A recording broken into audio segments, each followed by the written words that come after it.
go to a lot of exotic places, you go to a lot of pristine places, and you take your instrumentation with you and you measure energy signatures from water, from mountain tops, from various places. And a lot of this is really lending credence to what was known throughout history before in ancient times. Sure. What are some of those essential truths that you have learned through being able to measure the fields scientifically?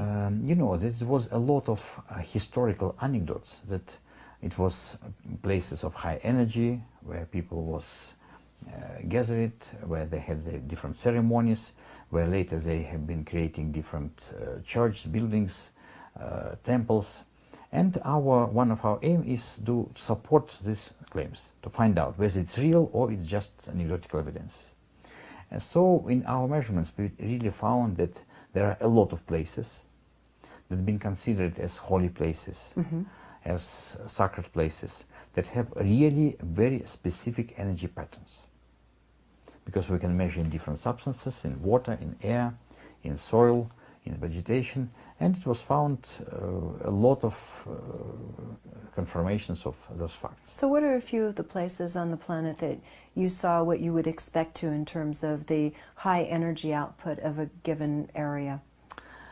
We need to take into account one moment. When there are a lot of people around, then their influence is much more strong than the influence of place itself. That's why, for example, when I've been to Machu Picchu, we've tried to make measurements, but it was nothing significant, because it was so many tourists around, and human energy, it is very strong. It has strong influence to everything. So we try to measure where we can get access to the places at night, or without people, or at some special stations. And of course our experience is not that big. So we've been measuring and had very high effects in Russian monasteries, in far north of Russia, where it is very remote monasteries in islands, in Solovki Islands. There it was very high energy output. Then it is tiny islands with spirals. Yeah, the labyrinths. Labyrinths, like yes, crop yes, circles. Yes, yes, very yes, powerful, the geometry. Yes, absolutely. It was created in Celtic times by ancient civilizations, and of course, and again, they had very strong energies. Then we've been measuring in natural places, like nearby volcanoes, waterfalls, in different plateaus and mountains, and again, we found very high energy outputs. The final findings was in the crop circles. Yes. And it was only one measurement, but it was very interesting. So we plan to make it again this summer and to see what it is. Well, it's interesting because I have heard of this, other people using magnometers and so forth, simple devices, in that there's all this debate as to what's an authentic crop circle versus a man-made crop circle. But what's interesting is the geometry itself also seems to be producing a signature, an energetic signature. Yeah, absolutely. You're absolutely right. So it is a lot of controversy whether it is authentic, whether it is man-made.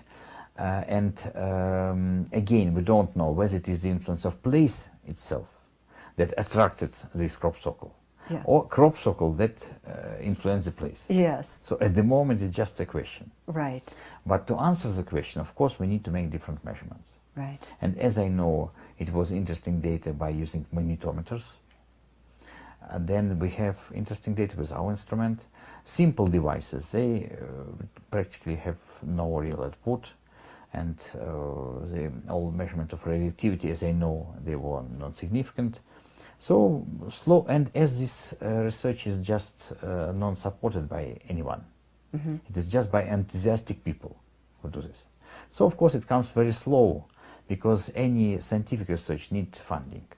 Right, right. Because, and these are rather esoteric. Yes, absolutely. Low absolutely. on the list for corporate funding, certainly. Yes, absolutely, absolutely. It is very easy to come somewhere and meditate.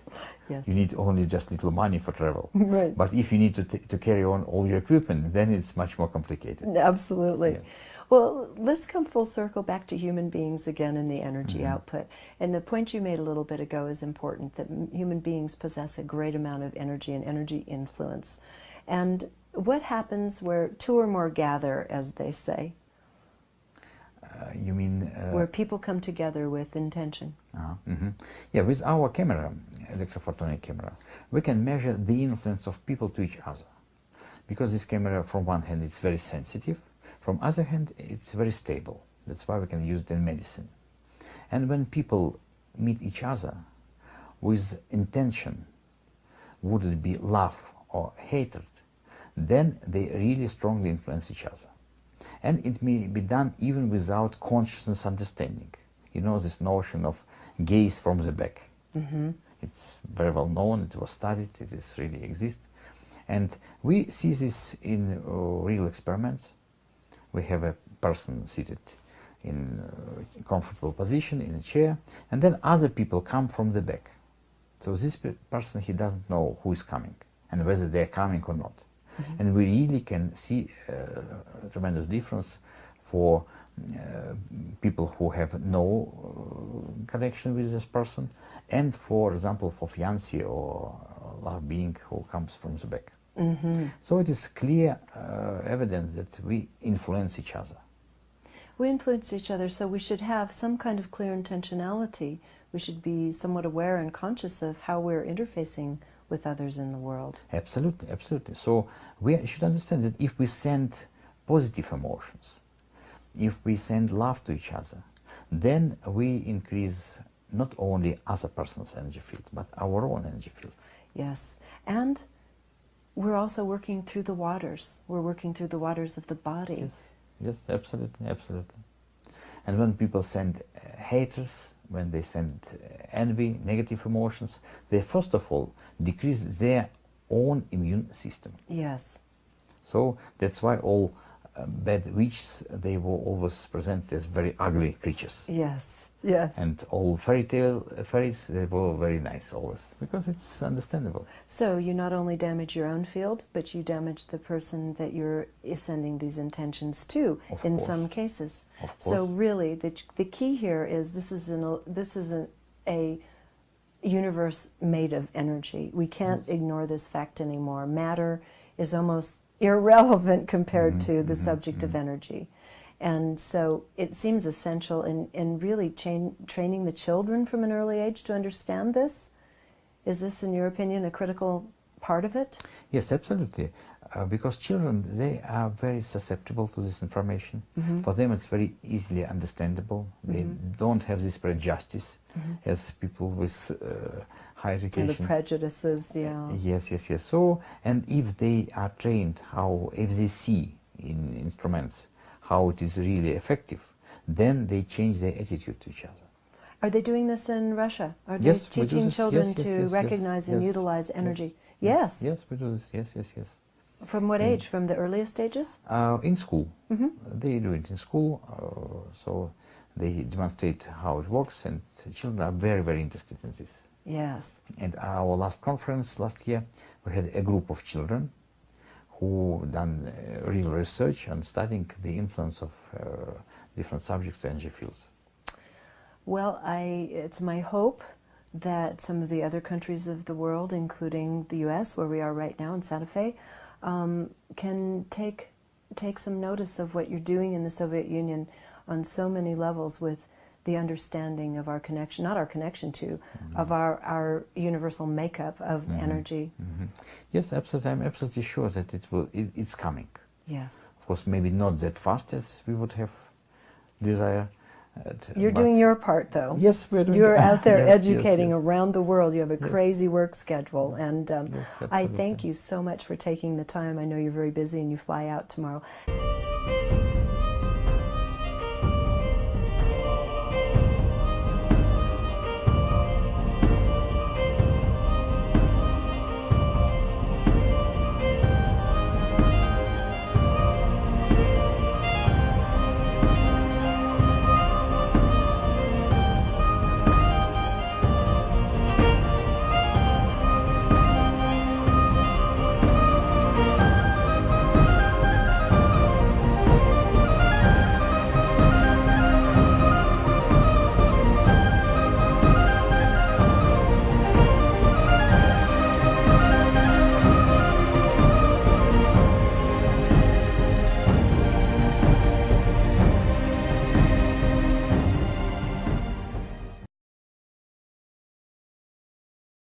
go to a lot of exotic places, you go to a lot of pristine places, and you take your instrumentation with you and you measure energy signatures from water, from mountain tops, from various places. And a lot of this is really historical anecdotes that it was places of high energy where people was gathered, where they had their different ceremonies, where later they have been creating different church buildings, temples.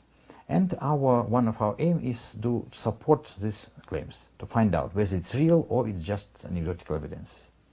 And so in our measurements we really found that there are a lot of places that have been considered as holy places, as sacred places, that have really very specific energy patterns.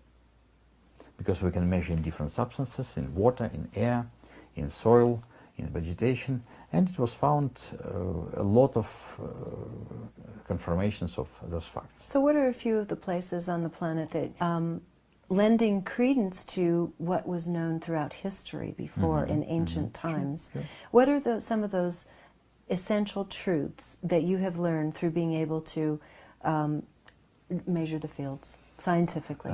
You know, there was a lot of